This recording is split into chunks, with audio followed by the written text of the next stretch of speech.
inclusive, de uma telespectadora que mandou na semana passada pra gente. Peito inchado pode ser sinal de câncer de mama? Não necessariamente. Vamos colocar como um mito, né? Por quê? O período menstrual da mulher é muito comum que ela tenha inchaço nas mamas, mas sempre e até as mamas ficam mais doloridas. Então, dor e inchaço período menstrual, normal e não é sinal de câncer de mama. Agora, vamos para o que pode ser um sinal disso. Quando é unilateral, uma mama apenas muito inchada, com inchaço de clavícula e inchaço de ombro, aí você tem um grande risco de ter alguma coisa específica ali. Também a mama muito vermelha de forma unilateral, com dor unilateral. Aí é um sinal importante que precisa ser avaliado por um médico. Então, se está nas duas mamas, dolorido, inchado, período menstrual, é normal. Agora, se for unilateral, aí é necessário se fazer uma avaliação. Muito bom. O câncer de mama antes dos 40 anos é possível? É possível. As estatísticas brasileiras são de 10% dos cânceres de mama antes dos 50. Começa a se ficar menor as estatísticas aos 40, né, para baixo, mais menores ainda. Mas vamos colocar que 10% é possível sim. Agora, nós temos que entender que estatisticamente o que mais gera prevalência do câncer de mama é em mulheres acima dos 50 anos de idade. É que então corresponde a 90%. Daí que os estímulos no trabalho preventivo muito se concentrarem acima dos 50 anos. Mas em função dessa estatística de 10%, também é estimulado, né, as mulheres com 40 anos a fazer a mamografia. Tanto é que nós vimos, né, com a carreta do Hospital do Amor, a idade, né, sugerida é entre 40 e 60. Perfeito. Mito ou verdade? Homem também pode ter câncer de mama? É uma verdade, porque assim, tanto as mulheres quanto os homens, nós temos as mesmas configurações anatômicas, não é? Então, nós temos glândulas mamárias, nós temos ductos mamários, em menor quantidade, obviamente. Mas conforme nós vamos ganhando peso, o homem vai ficando mais gordinho, não vai? Verdade. E ele corre o risco de ter a ginecomastia. O que é isso, professor? Essa palavra é difícil. É o aparecimento de uma mama, né, com mais gordura. Isso é muito comum nos homens obesos. E essa ginecomastia encarrega o homem de ter esse fator de risco, obesidade, mama, e pode ter o risco do câncer de mama, sim. Agora, é bastante raro. 1% da população brasileira, 1% dos números e casos de câncer acabam sendo em homens. 1% só. É raro, mas os homens precisam ficar atentos. Verdade. Professor, tem muita reclamação também de rapazes, assim, na faixa de 12, quando está entrando na puberdade, reclamar também de dores no mamilo. Isso pode ser algum sinal ou faz parte mesmo? Faz parte da evolução desse cidadão, né? Porque ele está numa parte de puberdade, existem algumas mudanças hormonais. Então, é muito comum que haja uma inflamação, às vezes, de alguma glândula mamária, né? Muitas inflamações do mamilo, e aí fica realmente aquela protuberância, aquela inflamaçãozinha, mas nada que uma bolsa de água quente, nada que uma pomadinha não resolva diminuir aquela inflamação, mas não é nenhum risco específico. Perfeito. Professor, essa também é dúvida de telespectador. A radiação do raio-x pode aumentar o câncer de mama. Isso é mito ou verdade? Isso é mito, mas eu vou dizer uma coisa para vocês. Eu trabalho muito também com diagnóstico por imagem, sou docente nessa área.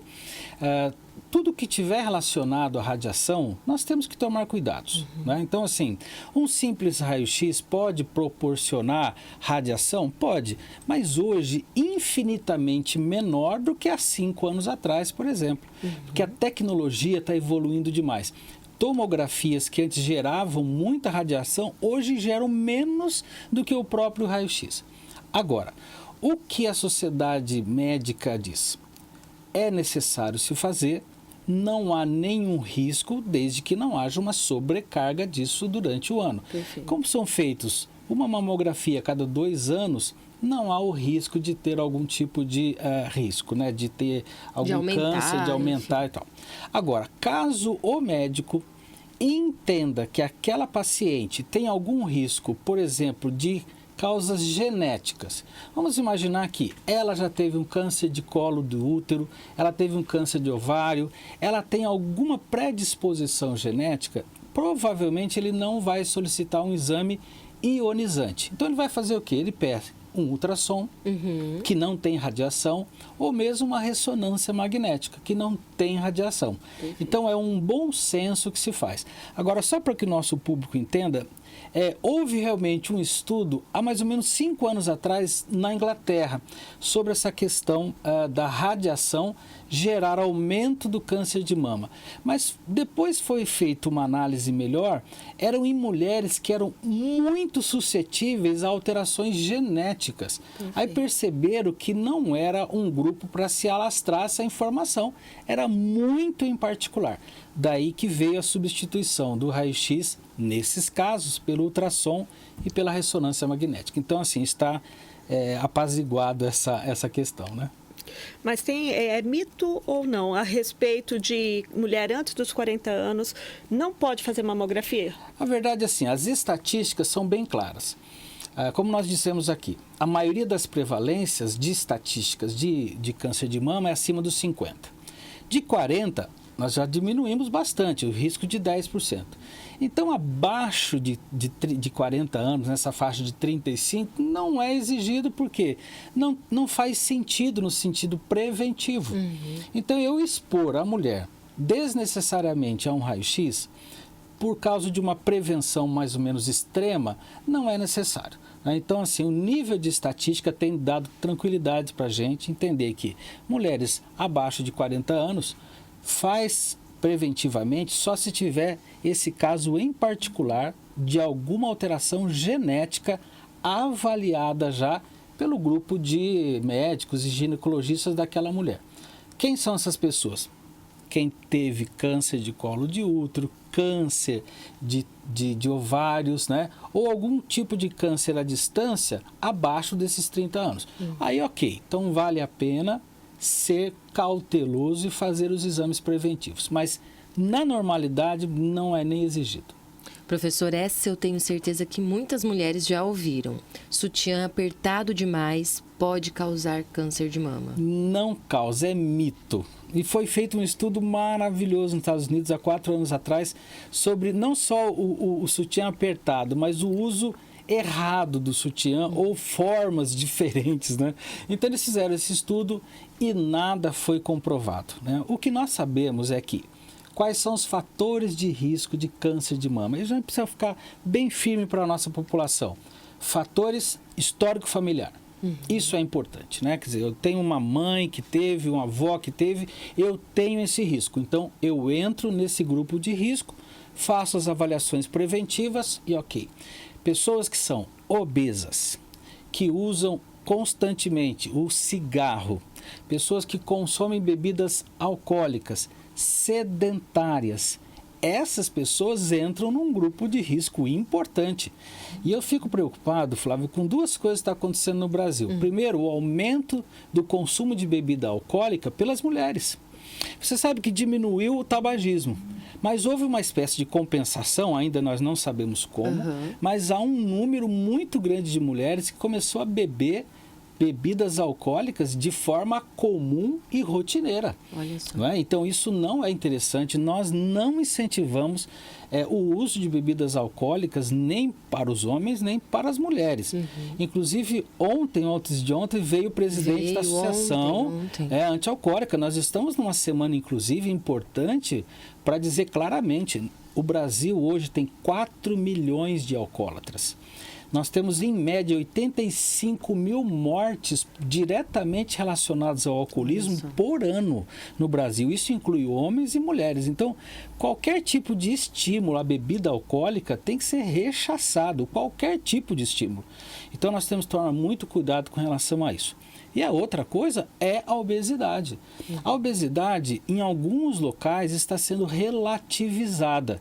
A gente tem que ter o cuidado com relação a não causar constrangimentos, porque uma pessoa ela é obesa.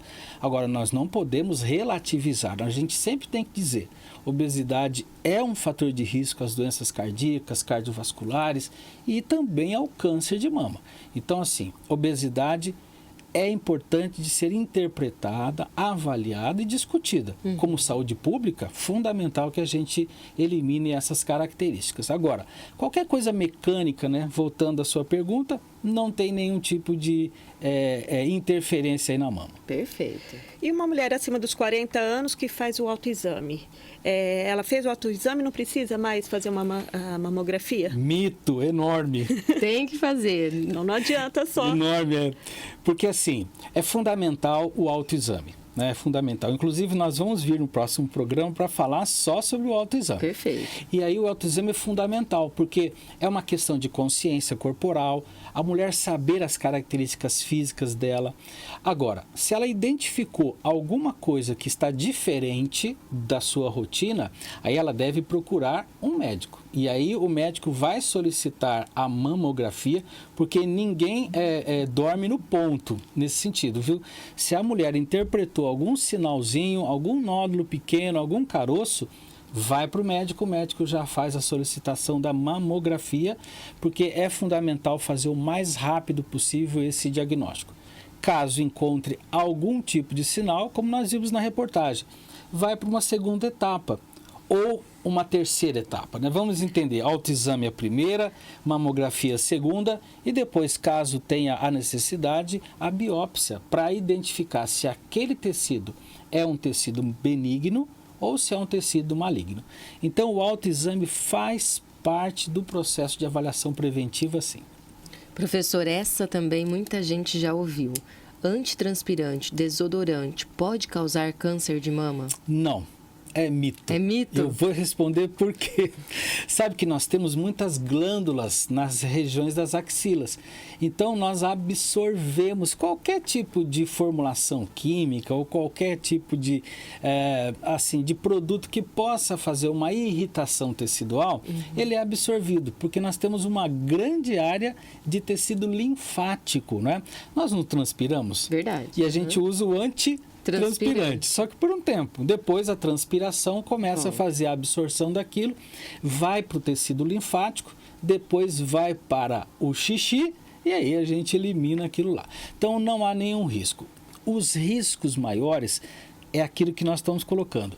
Tudo aquilo que eu ingiro, que eu bebo, que eu como, que eu me alimento de forma errada.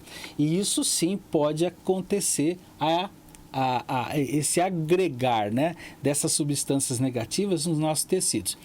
Eu vou insistir de novo na questão da obesidade. Por que a obesidade é tão preocupante? Porque ela é um processo inflamatório. Quando nós temos gordura localizada, aquela gordura ela é irritante aos nossos organismos de uma forma geral. Então a gente gera processo inflamatório.